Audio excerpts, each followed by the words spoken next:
Yung regarding naman kay Atong Ang, kamusta yung manhunt sa kanya and ano yung last known location o last sighting sa kanya? He's here in the Philippines, for sure. Last sighting sa kanya, Cavite, 1 month ago. Sa Cavite. Oo. Hindi mo napansin, ha? Ako nga nakalaman eh.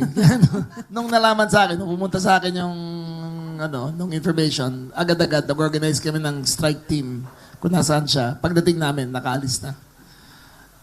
We acted very fast as we could. Pero full force ng CIDG, I think 300 yung raiding team namin na pumasok sa lugar. Pero wala na pala na pagdating namin. Sek, may property ba doon si Atong?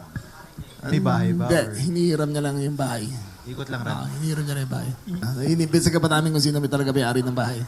In fact, yung pagkain nandoon pa nung pagdating namin Nandoon pa. Oo. We were this close to getting him. Nandoon pa yung pagkain. May nag-tip.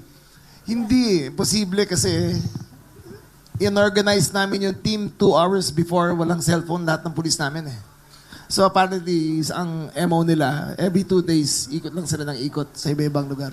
So, we almost got him. We almost got him. Parang ganun, Calabarzon. But the person earned 1 billion a day for 2 years. 1 billion a day. Kaya imagine mo ang war chest na dala niya para umikot sa Pilipinas. Di ba? 1 billion a day. The guy is an unbelievable criminal. Sa Cavite, ang dami nagpakamatay dahil sa kanya. Na-bankrupt dahil sa kanya. Ang daming pamilyang nawasak dahil dyan. Kaya hindi kami titigil lang talaga mahanap siya. Hindi kami titigil.